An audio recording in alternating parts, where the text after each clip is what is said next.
නමුත් මොවුන්ට ගෙදරට ගිහිල්ලා ඒ කියන්නේ ඔවුන්ට ඒ පහර කෑමට සිද්ධිය එතෙන්ට සිදුවුණු තැනට ගිහිල්ලා මේ මව ඔවුන්ගේ ටෙලිෆෝන් නම්බර් ඉල්ලගෙන එතන ඒක වැඩ කරපු ඒකයි අපි කියන්නේ මේ පළවෙනි සිද්ධියක් නෙමෙයි.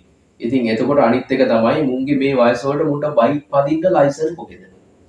මුන්ට දැන් මේ අවුරුදු 14ට 15ට මුන්ට ලයිසන්ස් දෙනවද බයික් පදින්න?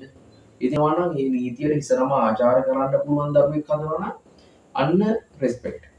ඉතින් ඒක තුල දැන් අපිට සිදුවෙන අසාධාරණකම් වලට පාරවල් වලද මොනවද කින්ද මන්දේ වගේ Hi guys ඔන්න අද සුපුරුදු පරිදි අපි ප්‍රෝග්‍රෑම් එකකින් හමු වෙනවා. ඉතින් ඇත්තටම මේ සමාජ මාධ්‍ය ජාලා තුල මේ සැරිසරන වීඩියෝ එකක් දැන් අපි හැමෝම දැකලා තියෙනවා. මේ එක්තරා ප්‍රසිද්ධ නිලියක් නිරූපණ ශිල්පිනියක් කියලා කියන පියුමිගේ ඒ කියන්නේ අර දරුවත් ඒකට සම්බන්ධයි කියලා කියනවා. ඉතින් ඒකටි දැන් ඔන්න ගරු අධිකරණය විසින් දැන් මේක නඩු මාර්ගයට ගිහින් තියෙනවා.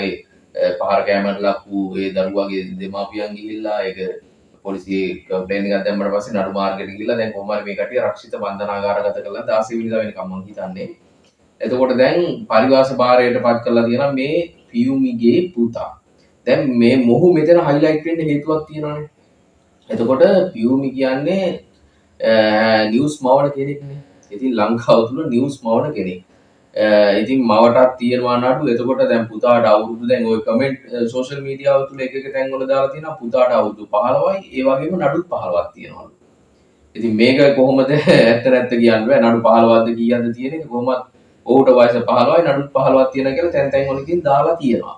ඉතින් කෙසේ හෝ වේවා දැන් මේ නඩුව හරි කීයක් හරි දැන් ඔන්න ආයේ සෝෂල් මීඩියා වල ෂෙයා වෙන්න පටන් ගන්න තියෙනවා. හෙල්මට් එකකින් පහර දෙනවා වූ මේ එතකොට කුණුහරුපෙන් කෑ ගහගා මේ මොන තැනටද මේ පුද්ගලයෝ එන්න හදන්නේ මේ. ඉතින් දැන් අවුරුදු 14යි 15යි කියනවා. ඉතින් එතකොට මේ විදිහේ මේ වයසේ ඉඳි නඩු මෙච්චර ප්‍රමාණයක් තියෙන. එතකොට මේ විදිහට චණ්ඩි පාට දාගෙන එක එක දේවල් එහෙම කරන්න මේක ලොකු ප්‍රශ්නයක් ඇත්තටමනේ. දැන් එතකොට මේ පහර කෑමට ලකු දැන් මේ සවලෙන් පහර එල්ල කරන එක තනිකරම හිතා ගන්න බෑ මුම් මේ ළමයිද කියන එක හිතා ගන්න බෑ. දැන් මේ පහර එල්ල කර මේ පුද්ගලයා අවුරුදු 21ක් 22ක්දලු. ඇත්තටම ඉතින් හිතා ගන්න බෑ මෙච්චර මේ විදිහට. දැන් කියන්නේ දැන් මේ පහර කෑමට ලක් වූ මේ දරුවාගේ ඔහුටත් අවුරුදු 20ක් 21ක් කියන ඔහුගේ මේ අම්මා තමයි සම්පූර්ණ විස්තරය කියනවා. ඉතින් මේ විස්තරයත් එක්ක ඇත්තටම මොවුන්ගේ බයික් එකට පයින් ගැහුවා කියලා මියුසිකල් ෂෝ එකක්ද මොකද්ද බලලා එද්දී දැන් එතකොට මේ පහර කෑමට ලක් වූවාට තමයි චෝදනා එල්ල වෙන්නේ. එහෙම නමුත් ඔහු කියන මම එහෙම කරේ නැහැ. වෙන පිරිසක් තමයි ඒක කරේ. නමුත් මට තමයි මේ පහර එල්ල කරන්නේ මේ විදියට කියලා. ඉතින් ඔන්න ඕකත් එක දැන් මේක මාස දෙකකට විතර පරණ සිද්ධියක්ලු. ඉතින් නමුත් මොවුන්ට ගෙදරට ගිහිල්ලා ඒ කියන්නේ ඔවුන්ට ඒ පහර කෑමට සිද්ධිය එතෙන්ට සිදුවුණු තැනට ගිහිල්ලා මේ මව ඔවුන්ගේ ටෙලිෆෝන් නම්බර් ඉල්ලගෙන එතන ඒ වැඩ කරපු ගරාජ් එකේ කට්ටියන් ඔවුන්ට කෝල් කරලා කියලා තියෙනවා මේ වීඩියෝ එක අයින් කරන්න කියලා. සේරම දරුවෝනේ මේක අයින් කරන්න මෙහෙමයි කියලා. එහෙම අයින් කරන්න කිව්වට පස්සේ දැන් තව විදියකට මේ මෑණියන් කියනවා ඉතින් ඉන් අනතුරුව මේ පියුමිගේ පුතා කෝල් කරලා කිව්වලු මේ නෑ එහෙම අයින් කරන්නේ නෑ. එහෙම කොහොමද මම වල්ල ගන්නම් ඕක වන්නේ ඒ ටයිප් එක. අන්න ඒ ටයිප් එකෙන් ගියා ඉතින්. ඉතින් කෙසේ හෝ වේවා අපිට කියන්න තියෙන්නේ මේවා තුළ මේ විස බීජ තමයි මේ එන්නේ. මේ සමාජයට සම්පූර්ණම විස බීජ තමයි මේ. ඉතින් එතකොට ඇයට එල්ල වෙන චෝදනා හිතා ගන්න පුළුවන් සෝෂල් මීඩියා තුල. කෙසේ හෝ වේවා අපි කියන්නේ අම්මෙක් තාත්තෙක් ඉන්න දැන් ඔහුට දැන් පුදුමාකාර විදියට පියුමි හංසමායට චෝදනා හරි ඒ දේවල් එල්ල වෙනවනේ. මොකද තාත්තෙක් නෑ මොකෙක්වත් නෑ දරුවෙක් ඉන්නවා මේ විදියට කියා. කෙසේ හෝ වේවා ඇයට හරි මිනිසුන්ට වරදින්න පුළුවන්. මිනිසුන්ට වරදින්න පුළුවන් කිසිම ප්‍රශ්නයක් නැහැ. හැබැයි අය කිසිම හානියක් නොකර ඒ දරුවා හදාගත්තානේ. ඒකට රෙස්පෙක්ට් කරන්න ඕනේ අම්මා කෙනෙක් විදියට. හැබැයි දරුවා හදාගත්තට විතරක් වැඩක් නැහැ මේ වාගේ එකෙක් හදලා. ඒකනේ ප්‍රශ්නේ තියෙන්නේ. මේ වාගේ විදියට හදලා එහෙම තීරුමක් නැහැනේ. මොකද වයසේ උගානට නඩු තියෙනවා නම් ඉතින් ඒක මොකද්ද තියෙන ප්‍රතිඵලයනේ. ඉතින් ඔන්න ඔය ප්‍රශ්නත් එක්ක අනිත් එක සමාජයට ලොකු විස බීජනේ. මේ විදියට මේ වයසේ මෙහෙම වැඩ කරනවා කියන්නේ ඉස්සරහට ඉතින් දැන් ගොඩක් මේක 90%ක්ම ඇයි මේ මිනිස්සු බැනලා කමෙන් දාන්නේ. ඉතින් එහෙම දාන්නේ හේතුව නිසානේ දැන් තව වීඩියෝ එළියට එනවානේ. ඉතින් ඔන්න ඔය ප්‍රශ්නත් එක්ක බලද්දි ඉතින් අර දැන් මේ පහර කෑමට ලක් වූ තරුණයාගේ අම්මා කතා කරනවා. එතකොට ඇය ඉල්ලලා තියෙන්නේ මේ වීඩියෝ එක අයින් කරන්න කියලා. මොකද ඒකේ පොඩි ෂෝට් වීඩියෝ එකක් තමයි ඉස්සලා දාලා තියෙන්නේ. එකපාරක් විතර ගහන සවලේ. හැබැයි ඉන් අනතුරුව පැය ගණනකට කලින් දිග වීඩියෝ එකක් අප්ලෝඩ් කරනලු. ඒකෙන් පස්සේ තමයි මේ කට්ටිය පොලිසියට ගිහින් එන්ට්‍රි එකක් දාන්නේ. ඒකෙන් පස්සේ තමයි සිද්ධිය පත්තු වෙන්නේ. ඉතින් මෙන්න මේ දේවල් එක බලද්දි පැහැදිලිවම දැන් මේ සවලෙන් ගහන විදිය සම්පූර්ණම ඒ තරුණයා අත මෙහෙම අල්ලන්නේ නැත්නම් සම්පූර්ණම ඔළුවටනේ ගහන්නේ. සවලෙන් සම්පූර්ණම ඔළුවට ගහන්නේ. අනිවාර්යෙන්ම මැරෙනවනේ. ඉතින් අත තිබ්බේ නැත්නම් අනිවාර්යෙන් මැරෙනවා නේද? ඉතින් එතකොට මුන් වාගේ වුන් සමාජය තුල දැන් මේ බයික් එකකට පයින් ගියවල් මේ රට තුල නීතියක් තියෙනවානේ. දෙමව්පියෝ කියන පිරිස් දැනුවත් කරන්න ඕනේ තමන්ගේ දරුවට මොකක්කෝ ප්‍රශ්නයක් ඇති වුණා නම් මේ රට තුල නීතියක් තියෙනවා. නීති පද්ධතියක් තියෙනවානේ. එතකොට අපිට මේකට පිහිට ලබා ගන්න පුළුවන්. අපිට මේ අසාධාරණ සිද්ධ වුණා මෙන්න මේ විදිහට මේකට අපිට මොකද්ද ගන්න ඔප්ෂන් එක? එහෙම ගන්න ඕන තරම් ආයතන තියෙනවනේ ලංකාව තුල. ඉතින් එතකොට ඒ වෙනුවට චන්ඩි පාඩ් දාගෙන පාරවල් වල ගහගෙන කුණුහරුප කියාගෙන මුන් චන්ඩිද මේ? මුන් ලොකු චන්ඩි මං හිතන්නේ. ඒ විදිහට යන්නේ. ඒකයි අපි කියන්නේ මේ පළවෙනි සිද්ධියක් නෙමෙයි.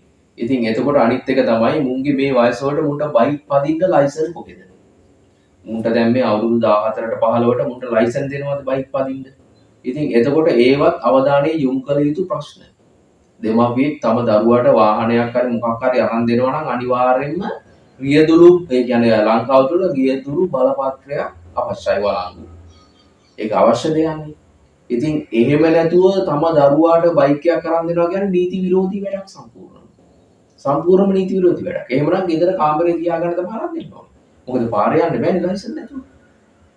ඉතින් ඔන්න ඔය ප්‍රශ්න ටික තියෙනවා. ඉතින් මේ ප්‍රශ්න ටිකත් එක්ක ගත්තට පස්සේ හැමෝම දැන් මේ පියුම්ගේ දරුවා මෙහෙමයි ඇයි එයාට ඒ කියන්නේ මේ ප්‍රශ්නෙත් එක්ක ඔහු දැන් එතනදී ඔහු බේරන්න හදන එක කියලා කියන දැන් මේ වීඩියෝ එක තුල කෙසේ හෝ වේවා මොන දේ හරි මේකත් එක්ක බලද්දී දැන් ගරු අධිකරණය විසින් මේ තීරණයක් ලබා දීලා තිනවා. ඒක තුල ඉන්න අනතුරු සිදුවෙන දේවල් එක්ක බලාගත යුතුයි.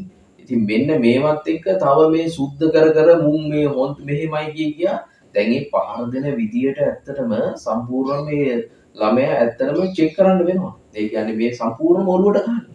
සවලකින් ඔළුවට ගන්නවා කියන්නේ මුන් මේ අවුරුදු 20ට 21ට මුන් ඇත්තටම මුන්ට දැඩි දඬුවම් දෙන්න ඕනේ මේ විදියට මුන් මේ සමාජයට වැටෙනවා කියන්නේ ඉදිරියට මිනිමරුව වෙන එක වෙනවම තමයි. මේ විදියට මේවට මේ රියැක්ෂන් ආවේ නැත්තම්. අනිවාර්යෙන්ම මේ විදියට පාරේ යන අහිංසක මිනිස්සෙක්ට ওই විදියට අනිවාර්යෙන්ම මරණ එක බලන්න. මේ විදියට. ඔය දැන් ඔය හැසිරෙන විදියට හිටියොත් ඉතින් මෙන්න මේවා ඇත්තටම සමාජය තුල මේ සමාජයෙන් මේ පිළිල අනිවාර්යයෙන්ම ඉවත් කර යුතුයි. ඉවත් කරනවා කියන්නේ මුන් එක්ක හදාගත යුතුයි පැහැදිලිවම.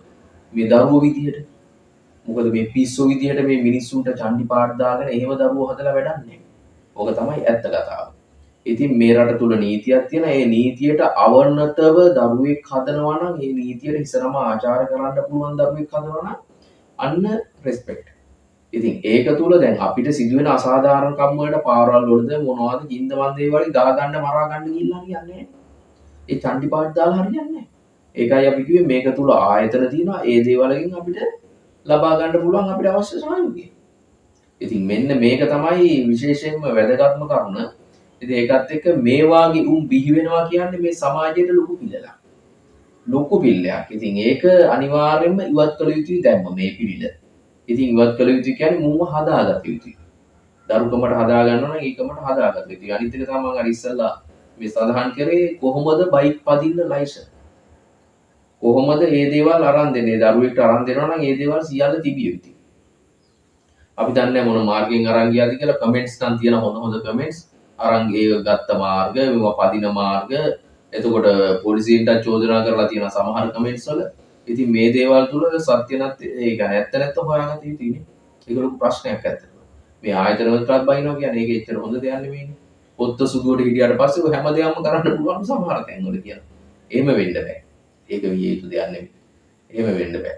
දැන් ඔන්න ගරු අධිකරණය විසින් තීරණ ලබා දීලා තියෙනවා. මේ දේවල් වලට ඉස්සරහම ආචාර කළ යුතුයි. මොකද මේ මුන් තනිකර මිනිමරුව විදියට මේ වැඩ කරලා තියෙන්නේ. මේ ඒ සවලෙන් ගහන පාර සම්පූර්ණම අර ඒ තරුණයා අත තිබ්බේ නැත්තම් අනිවාර්යෙන්ම ඔළුව කුඩු වෙන්න වදිනවා තියෙන්නේ. එකපාරක් නෙමෙයිනේ. ඉතින් මෙන්න මේ විදිහට මුන් මේ සමාජයට මේ සමාජ තලයන් වලට එනවා කියන්නේ එක්ක කොතනින් හරි හැදෙනවා. එහෙම නැත්නම් ඉතින් මොකද්ද වෙන්නේ කියලා හිතා ගන්න පුළුවන්. ඒක තමයි ඇත්ත. ඉතින් මේවා ඇත්තටම රජයේත් අවධානය යොමු විය යුතු ප්‍රශ්න. මේ වාගේ කල්ලි ගැහෙන උන්ට නිසි දඬුවම් පැමිණිය යුතුයි. උන් මේ අවුරුදු 12 13 14 15 දී මුන් පුදුම වේ කියන්නේ අමුතු දෙයක් පටන් අරගෙන තියෙනවා. රාජගිරියේ ඡන්දිත දන්නේ නැහැ. රාජගිරිය. මේ එතකොට මෙන්න මේ දේවල් එක්ක අපි බලමු ඉදිරියට මොකද්ද සිද්ධ වෙන්නේ කියලා. පැහැදිලිවම දැන් මේ මව අනාවරණය කරන විදිහට ඒ මව තොරතුරු ගොඩක් අනාවරණය කරනවා. ඇය කියන විදිහට මේ වීඩියෝ එක අයින් කරන්න කියලා ඉල්ලලා තියෙන අය ඒ කියන්නේ හොඳින් කිසිම ප්‍රශ්නයක් දාගන්න නැතුව පුතේ ආලා දරුවනේ ඉතින් ඒ විදිහට එහෙම කරත් තමයි චන්දි පාට් දාලා තියෙන්නේ ඒ විදිහට කියන විදිහට.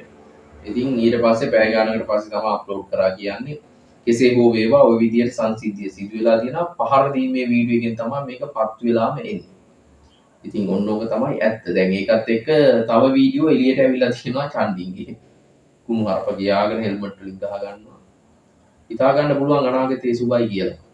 ඔක තමයි ඇත්ත. එහෙනම් ඉතින් ඔබගේ අදහසත් අනිවාර්යයෙන්ම කමෙන්ට් කරගෙන යන්න. ආදරෙන් ඉල්ලා සිටිනවා channel එක subscribe කරන්න. ජය ජය.